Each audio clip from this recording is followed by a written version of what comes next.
grateful to be with you all today. Although I must say, over the years, I've certainly learnt that it's probably best not to mention ever that I work for a charity. When you tell people you work for a charity, normally they try and run away because they think you're going to ask them for a donation.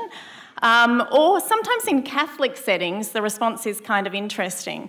People go into this defensive mode trying to justify their latest purchase, whether it was a new outfit for the event or a new car or whatever it is.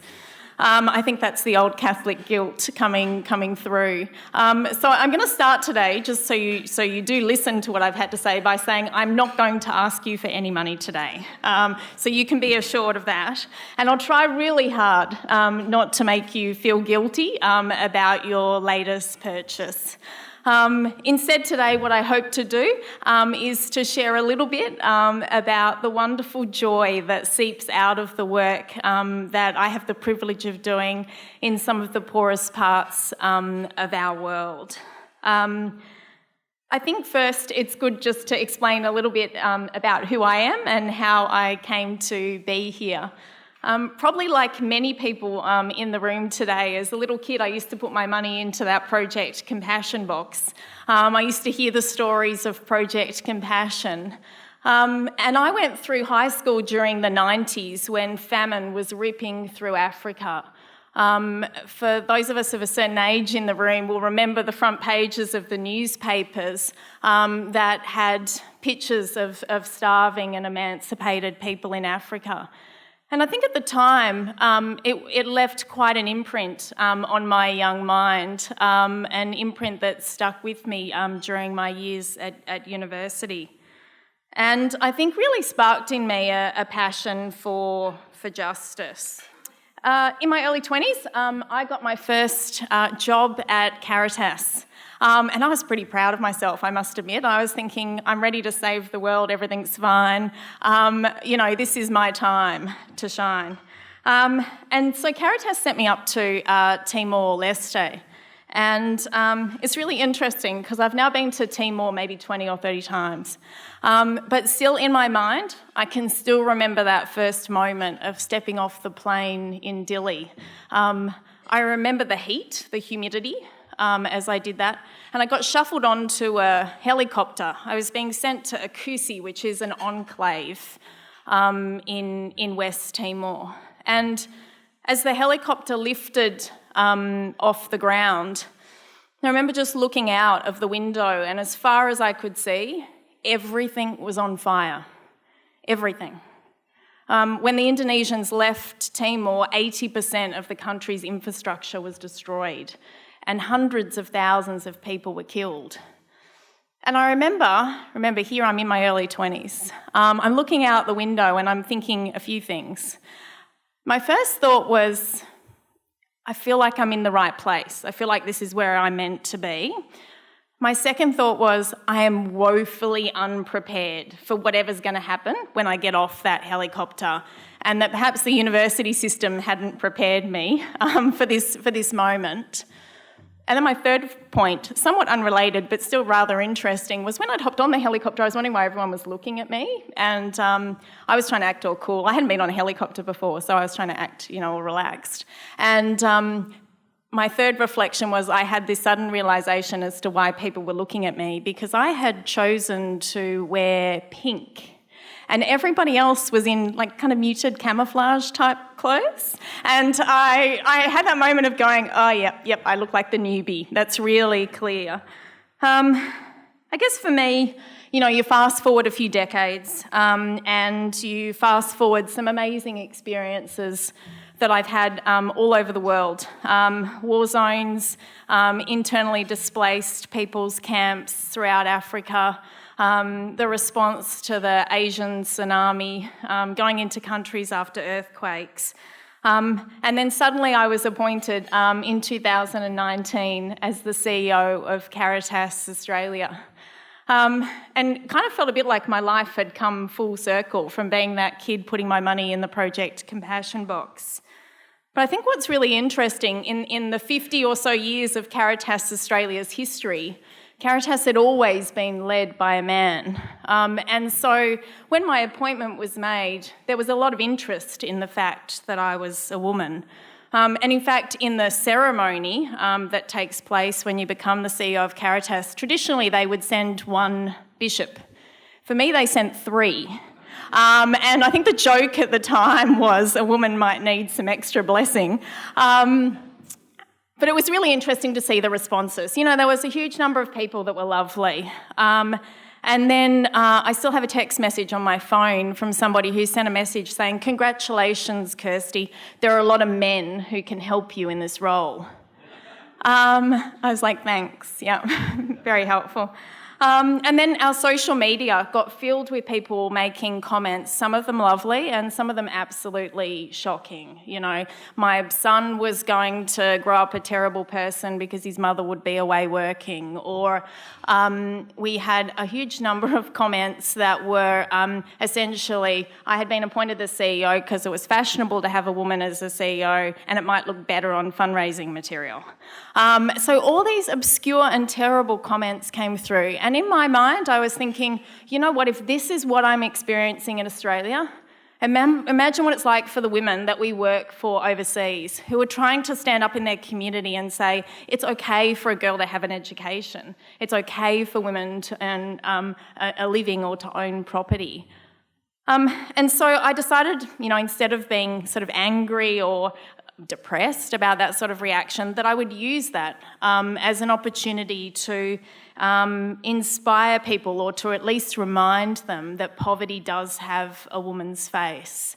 Despite a lot of progress in recent years, in no country in the world do women have economic equality. And in every country in the world, women suffer more than men from poverty. I think for us, I don't know about all of you, but I really refuse to accept that the world that we have right now is just. There'll be a billion people who will go to bed tonight hungry, 1 billion. There'll be 2,000 people who die today because they don't have enough water or clean water to drink. And for me, I just think that's not the world that God intended. That's not the world that I want to live in, and that's certainly not the world that I want to leave behind for my young son. But that said, I do get a huge amount of joy out of the work that I do. I don't know how much any of you have interacted over the years with Caritas, but it's really impossible not to feel the joy that seeps out of what we do. And I can't even begin to tell you today what it's like watching a 40-year-old woman in Kenya write her name for the first time. Or I remember in Bangladesh sitting down with a woman who'd just given birth, and she said it was the first time, it was her 8th child, it was the first time she'd given birth with her traditional birth attendant. So she had felt safe, she'd felt looked after if something had gone wrong. Or this is me in Cambodia visiting a woman who was in prison. And it was wonderful to learn from her the skills that she had learnt during her time participating in a Caritas program there that will enable her, once she leaves prison, to get a job and have an honest living for the first time in her life.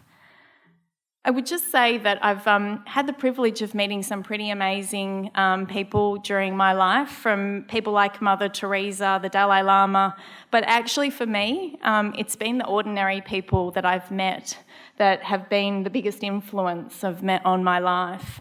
The ordinary women that I've sat down and shared moments with. When the plenary council took place here in Australia, I was in an internally displaced camp in Ethiopia, and perhaps that tells you a little bit about who I am and who Caritas is. You know, I think there are parts of the church that are on the margins often of the church, far away from the usual centres of power, where we have really developed that practice of communion and that deep sense of listening and dialogue. And I think Caritas is a really good example of that. So today I just wanted to share a little bit about this amazing woman here. Her name is Marley, who I met when I was in Ethiopia. She really encouraged me, in fact she pleaded with me to tell her story. She wanted the world to know what was going on in her community.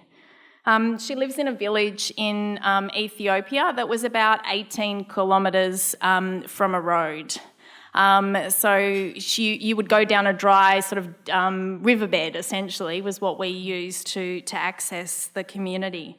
A world, and I think a bit of a lifetime away from the Hilton Hotel here in Brisbane. And she invited me. We had this like community gathering, and all the men speak. When you're in Africa, all the men speak, all the men gather. And I said, "Where are the women?" And then the women came out from behind the trees. Some of them told their story, and she said, "Come to my house." And so this is her house, and she wanted me to meet her children. She was a mother of 8 children. Marley was a pastoralist, and so she sat me down in the shade. I think in that lovely way, when you're travelling in these countries, you're often really hot and tired, and she could tell that. I think she could sense the fact that I was finding the heat difficult. So she said, "Come, sit." And we sat under the shade of her hut.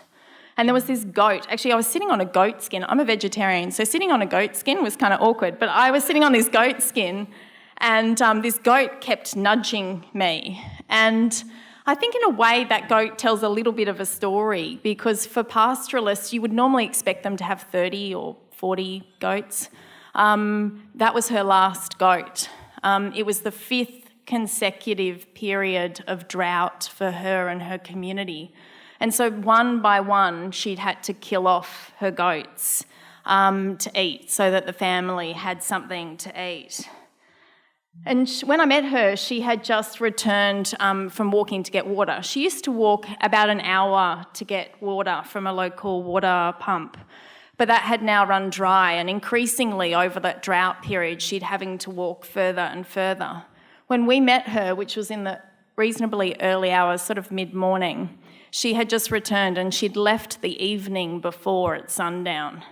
And she pointed up to this range far in the distance and said that's where she had headed to get water. And she was pretty proud. She had around her neck a key, and she said that it was the most important thing to her, the key. The key was actually to a lock, and it let her lock her children in her hut so that she knew they would be okay when she was gone.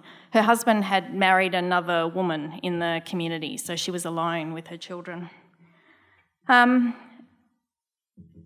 She asked me inside her hut. We might just change... Oh, yeah, perfect. This was inside her hut. It was about 4 metres by 4 metres, and that's where she slept with her 8 children. And Marley there is grinding maize. And she invited me to have a go, and I was terrible, absolutely terrible at it. There was nothing. I didn't achieve anything, actually, in the time. And she was laughing at me, and she said, "It's lucky you only have 1 child." Which is probably true. I didn't get to see it, and I wish I had, but a few weeks after this, the Caritas Confederation sent in water trucks and protein powder and seeds to this community. I would have liked to have been there for her to know that, the stories that she told me, what she shared with me, actually did make a difference. And somebody came and somebody heard her cries. In the days that followed, I spoke to so many women who told me very similar stories, and in many ways heartbreaking stories of years of relentless drought, of years of trying to protect their children and their families, of dwindling resources, of dead livestock. And of hunger, just, the feeling of what it feels like to be really, really hungry. In the IDP camps where the internally displaced people are in Ethiopia, the women there recounted days and days of walking to get to safety, many of them carrying children or trying to cajole little children to keep them moving forward to some sort of refuge. Or worse, I think they described that fear of stop. You know, if you stop walking, they were worried that the armed forces would get them, particularly the females and the young girls. And I think while all the women described feeling much safer being in the refugee camps, they also described the need to have a home, you know, the need to have a place that belonged to them. So these conversations with women all around the world are really what drive me, you know, what compel me, what really get me out of the bed in the morning and get me excited about the work of Caritas, because I think we all go about our daily lives and maybe we know that there's injustice in the world, but I think when you're standing face to face with people that are often quite literally starving to death, you know, then you really know and understand what the word solidarity means. Mali's situation is not isolated. She's one of millions of people across Africa and across the world who are facing really similar problems right now.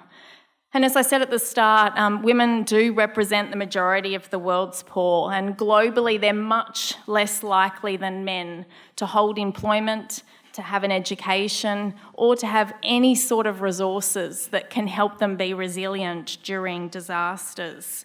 And so at Caritas Australia, we do really have a vision of a world where women and men can flourish and be the best version of themselves. I think it was interesting hearing before about that idea of wanting to go and help people. Isaac was talking about wanting to go and help, and instead that realisation that actually you learn a lot. And I think as Australians, we often do really quickly go to solutions. We do really quickly think about how we can help. But I think a lot like Isaac was saying, I've just been constantly reminded over the years of how much we've got to learn from vulnerable people throughout the world about how to build communities of radical grace. In the Catholic tradition, I think we know that hospitality is a sacred duty. And over the years, I have just experienced such a level of extravagant welcome by women all over the world, by communities all over the world, that I truly know that, you know, for that to be true. And even in some of the poorest parts of the world, I think there is a really special connection from a woman to another woman, or in particular from mothers to other mothers who understand that feeling of wanting to protect their family. So today I choose, I guess, to speak the truth of what's happening in the communities that we serve at Caritas, the truth of many women throughout the world, to your power, and you do have power. And I offer you my gratitude, I think, for the times that you have responded to those sorts of calls. But I also offer you a bit of an invitation to choose to be a prophet rather than somebody who maintains the status quo here in Australia and throughout the world. An invitation to be more, an invitation to respond to those stories. And so I guess my prayer as I leave today for all of us is, you know, the ability to make decisions and to discern with courage, but the ability to really hear the stories of these vulnerable people, and for us to think about what that might mean in our everyday lives. But also my prayer, I think, for all of us is my hope that we can find joy as we go on this path together. This is not a depressing story. This is a story of hope. This is a story of what can be achieved if we do want to change this world for the better. And so I really love the Pope Francis quote that says, "Let us sing as we go." And so I wish I could ask Bishop Tim up for another song. But I think there is something about that, right? The joy that can be found in singing together together and smiling together as we go on this journey. So thanks for letting me come today and share a bit of my story and the story of Caritas. Thank you.